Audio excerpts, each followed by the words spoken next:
Welcome to Blindspotting. I'm Zach, and joining me is Aaron. Hello. Hey. So, do you remember this game, Nex Machina? It came out. It was PlayStation exclusive twin stick shooter that came out last year.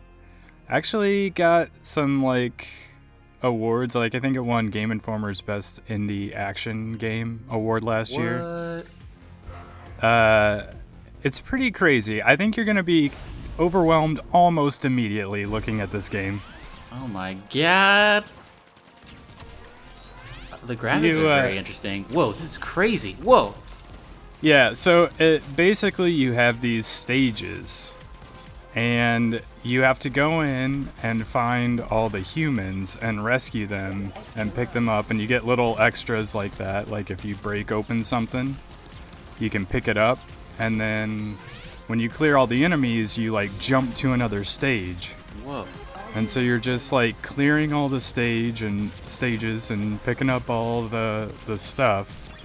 And you get weapon upgrades and armor and shield upgrades. And there's all these little hidden paths that you can go on. This is crazy. And there is a dodge. So you saw me dodge there. Yeah. It's very beautiful. Anyway, this was made by... Yeah, it's on PS4. It is on Steam as well. It's going for about $20. Yeah, you're gonna get it. But it was made by Housemarque, the developers of Resogun, which I only remember because it was the only game that people were talking about when the PS4 launched. It was a launch title. Yeah. Man, the graphics of this are amazing. Yeah, it looks really good, and I think it is running at 60 frames a second, so it's super smooth performance. What's the plot of this game? I mean, it's pretty generic, arcade stuff. You're just basically taking out robots, and they have these what looks I think they're all robots. They look kind of like insects, but I think they're just robots. And I think if you die, I just found a secret exit there. Mm-hmm. But then I died, so I had to start over. So, if you'll notice, when you die, instead of going out to the main menu and having to start over again, you basically just go back to the very start of the stage that you're on. Mm-hmm. And you have in the upper left, you see those little bicycle helmet looking things. Yeah. You basically get 5 lives, and if you run out of them, then you get a continue. So it's kind of like the old arcade where you would have to insert a quarter or whatever. Mm-hmm.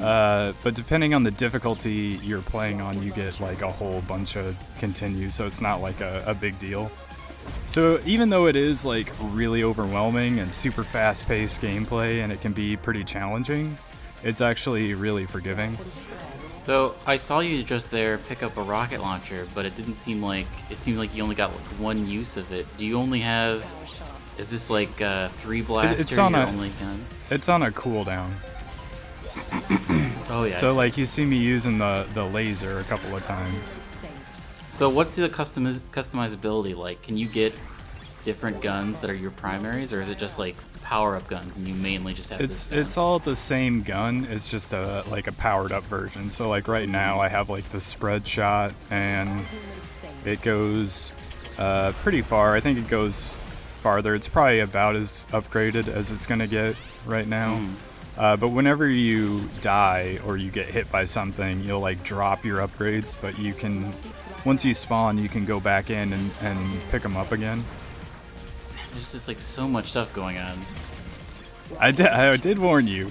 It's gonna look overwhelming because there's just a lot going on. Is every level like this, or is there variation? Are there bosses? There is. So this is the first level, and there's a whole bunch of stages that you'll clear. And when you get to the last stage, a boss comes out, and you have to take him down. And there's I want to say 4 or 5 different levels. And they take probably under 10 minutes to get through if you actually complete them, or if you don't die a whole bunch of times and have to use up a bunch of continues. So you can get through this game relatively quickly. Well, I bet speedruns of this game would be insane. Oh, I'm sure. Well, and what's really crazy is there's so many hidden items to get, or like hidden paths and like hidden humans that you can go save.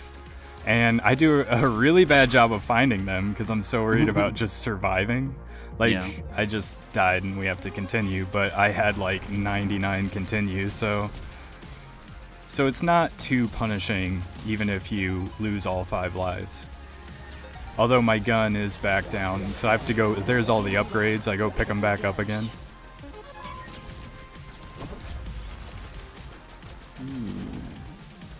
So it would be crazy watching somebody who like had played this game enough to know all the paths and who just really knew where all the stuff was, so that they could actually go find all the hidden things.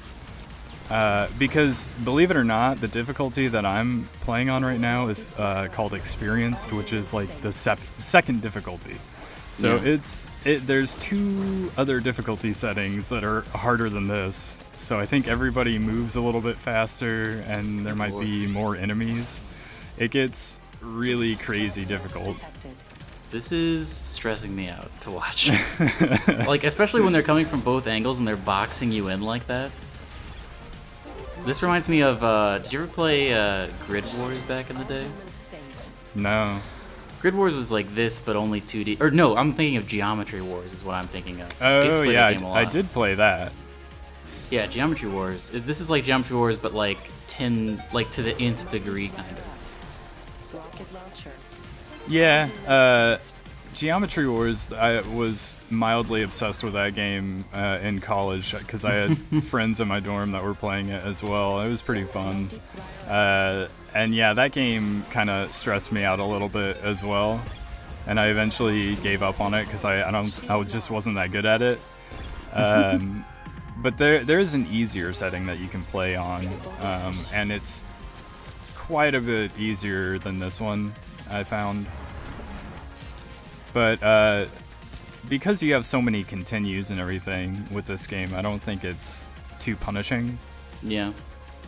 Like, we recently did one where you were playing Enter the Gungeon, which is another twin-stick shooter. And that game is a roguelike. It seems like it's a little less overwhelming just looking at it, but if you die, it's way more punishing. Yeah, that's definitely true, I guess, yeah. So it's just a different approach, I guess. How long would you say this game is? You could probably get through it in like an hour or 2. Really? It depends on how good you are. The idea is that it's super difficult, so like when I first played through this game, I beat it on like the easy difficulty, and that probably took me maybe 2 hours, if that. You're such a pro, Zach. Well, it's not that. It's that each level is kind of designed to be fairly quick. Yeah. Like you see the time in the top left. I'm at like 6 minutes 20 seconds, and we're already at the boss. How's the music? I can't hear the music. I also really like the music in this game. I was gonna mention that.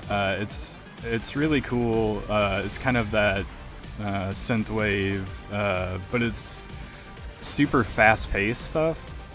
Because this is like Housemarque made the game, but they were working in conjunction with what's his name? Skrillex? Eugene Jarvis. No, the guy who made games like Defender and Robotron back in like the 80s. That's crazy. So, and this game is sort of based on those games a little bit. But here you see just how many things I did not get. Which is why I think it would be crazy to see somebody who had played this a lot and was super good at it and knew where all the extras were.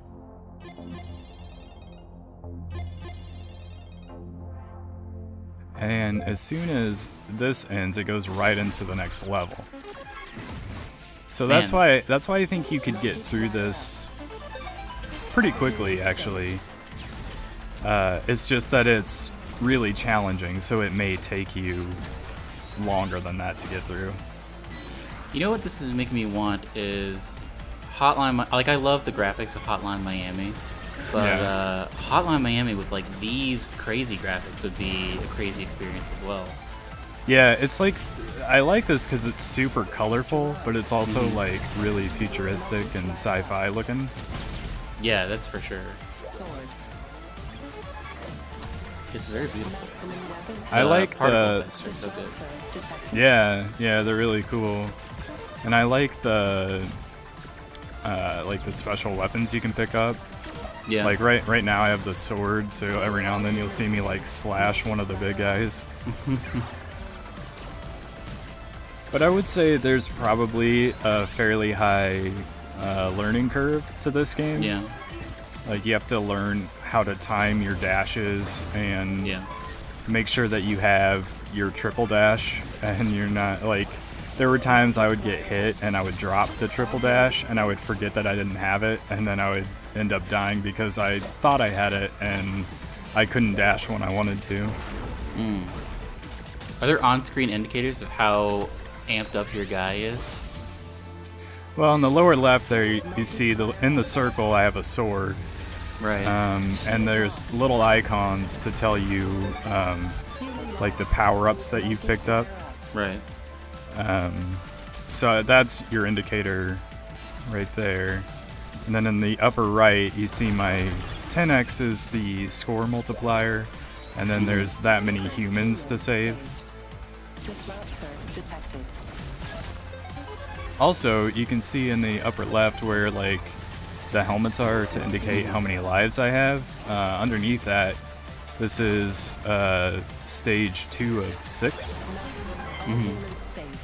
Or maybe it's world 2 of 6. Yeah, that would make sense to me. 2 was the number. Oh of yeah, world yeah. number. This is world 2, stage 7 right now. Yeah. I super like when you complete a stage and you like just particleize and go on like a different side of the geometry. I think that's very cool. Yeah, it does look really, really cool. They have some really cool effects like that. You know what? This also reminds me of. Oh man, I don't remember the name of it. There was a crazy game where you were like a crazy samurai. I think it was called like Fury or something. It starts with an F, I think. Does that sound familiar to you? I mean, when you say Fury, I think the Brad Pitt tank movie. I'm not remembering it. I'll look it up for my own. Are you under the? No, you're not.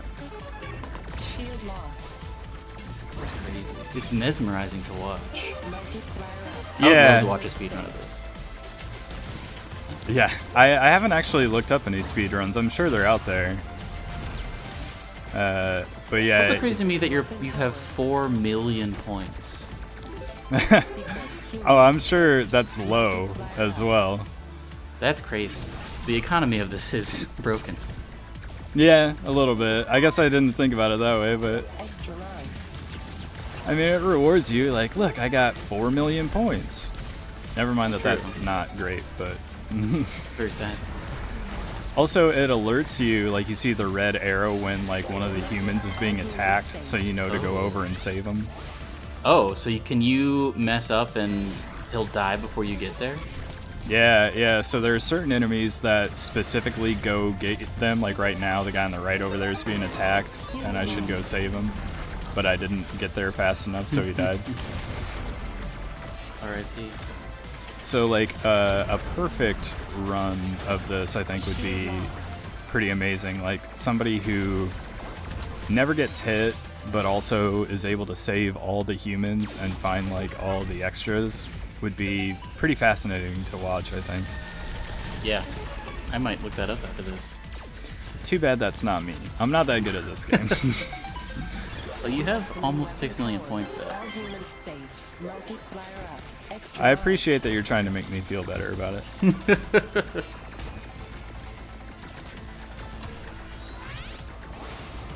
The experienced game mode or difficulty setting gives you like 99 continues, and the like rookie or easy level gives you like unlimited.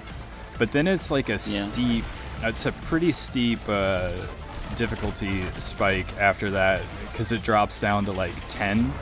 Oh man! And then after that, the like the super high difficulty setting is I want to say 5. I like this when it goes behind you and it's almost third person. I really like. I wish there was more of that. I like the. It's a sort of a creative change of pace, which is pretty cool. I do like when they do stuff like that to mix it up. Are they making anything else? This developer? Yeah, I think they made another game that was less successful. I forget the name of it. It was like a more of a 2D platformer, but it also had like twin stick controls. I think it was like Matterfall or something like that. This would be a good Switch game. Oh yeah, it would be. I think Sony might own the exclusive rights to it, but Not too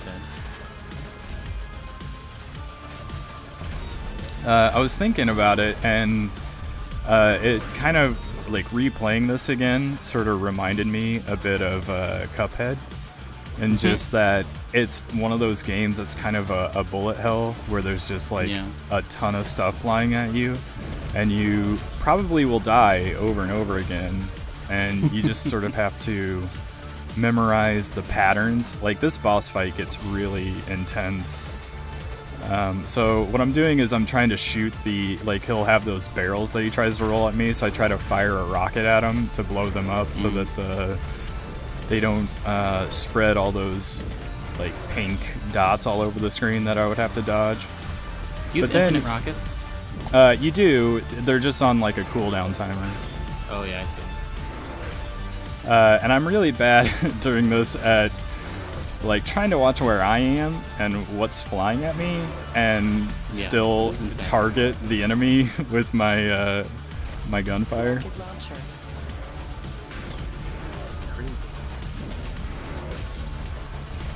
So I knew that you would be completely overwhelmed by this, but the dodge and like being able to pick up shields and essentially infinite continues might make it a little more tolerable for you. I would say that if this came out on Switch and was like $10, I would probably buy it. It's $20 on PS4 and Steam, so if it came to Switch, it would probably be $30 because I think that's the way things have gone so far. Yeah.